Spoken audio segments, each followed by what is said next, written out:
I can look out the window right now and tell you there's no one on the street right now because we've had 2 air raid sirens. Overnight, Kharkiv was hit again very badly by Russian missiles. And we're not talking about military infrastructure. We're talking about civilian infrastructure, apartment buildings, retail, university. Bev, I think it's fair to say we're probably at a turning point right now. And that's in a number of ways. As you well know, Western support is softening. It's felt here in Ukraine. People read the news here. There's more than 100 billion tied up in both Washington and Brussels at the moment. And just a few hours ago at a Trump rally, they're repeating the narrative there that any money that goes to the Ukraine goes into the dirty pockets of oligarchs. And this is something that is being repeated and repeated and repeated. It's very, very negative.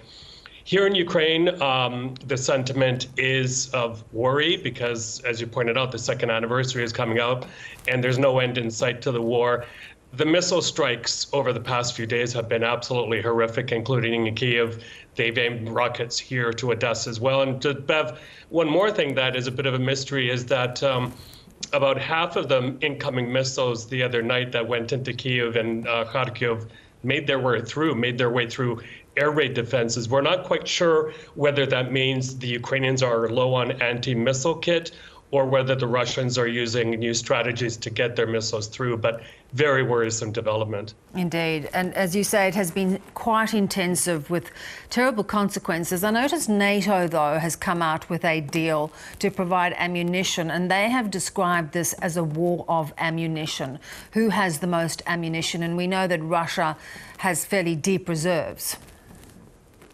Yeah, deep reserves because they have friends like Iran that are providing drones and now reportedly North Korea that are providing ammunition as well as missiles that are apparently already being used. So no lack on the Russian side, it seems. But on the Ukrainian side, we are hearing reports from the front lines that they are having to ration ammunition and other materials. And that's a worry right now. And as you know, Australia has been quite generous, about $910 million in aid to Ukraine, but Ukraine is still waiting. It's still waiting for retired fighter jets, for combat vehicles, and it's also waiting for reply from Canberra from a month ago of thermal coal. This is needed urgently for Ukraine because some of its nuclear reactors are going offline in a few weeks, and also coal mines in Ukraine have been heavily struck or occupied. It's such a good point you make about what still needs to be sent to Ukraine and the fact that, you know, once the Gaza-Israel conflict started and now it is also settling into a very protracted conflict, it seems as if Ukraine has really struggled to keep the attention that it needs with many of these countries that had been so generous up until this point. Yeah, absolutely. A lot of the attention has gone to the Israel-Hamas war, and there's also a worldwide competition for the ammunition as well. So Ukraine is having problems getting a hold of that. But let me just repeat something U.S. Defense Secretary Lloyd Austin said at that NATO summit in the past 48 hours or so. He said that sovereignty and a secure Ukraine is critical to global security, and we must not waver in our support for Ukraine. And he also said that there's no credible evidence that the aid that the West is sending to Ukraine is going the wrong way. So that's really important. I think you're going to see probably a change in approach and narrative from the Zelensky administration, henceforth probably more focus on getting aid from Europe and on Baltic states as well. Yeah. That seems like a sensible pivot as the US sort of is, you know, tying up all the support. You went recently to Lviv and you visited a cemetery, and I think that is where it is all too real, all too hard. The cost of this war becomes so apparent.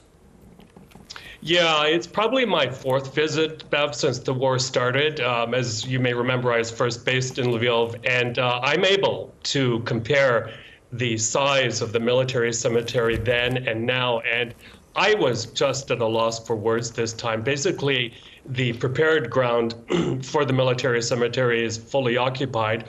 And now they're preparing a new area next door for more graves.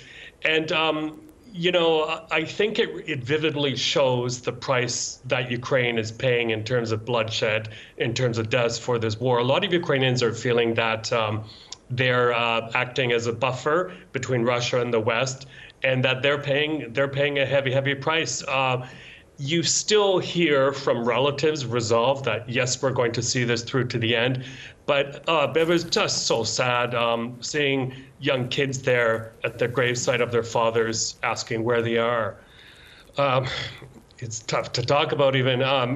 You see servicemen going there to visit their fallen colleagues. You're seeing mothers going to see their fallen sons. It's very, very tough to watch. But this is a scene, Bev, that is being repeated across Ukraine. The New York Times last August estimated 70,000 Ukrainian dead. That's based on U.S. figures, but that number is probably a lot higher now. So that's what the world needs to remember as well, that folks here are paying a very, very heavy price to push Russia back from it going further west. Indeed. And, for no purpose. This was a country that was thriving. It was trying to tackle the challenges that it faced and create a life for its people. You talk about it being this buffer. Sweden now has a path to NATO membership, so NATO is strengthening. At some point, does NATO take take greater involvement in this conflict because of how much it represents?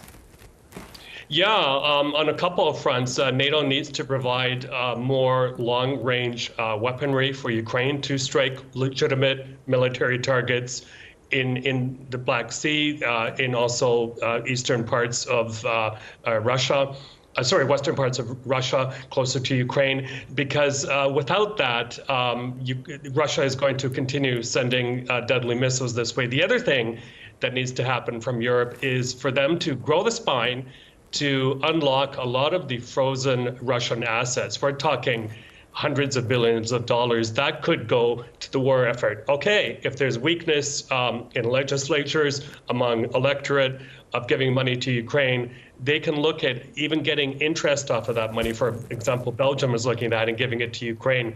So that needs to happen right away, because some analysts are now saying if that money doesn't come through, within 2 years, Ukraine will be fully occupied by Russia. They will not stop here. They will go further. Yeah, it's a waiting game for Putin. Always good to see you, Michael. Thank you so much for your time. My pleasure.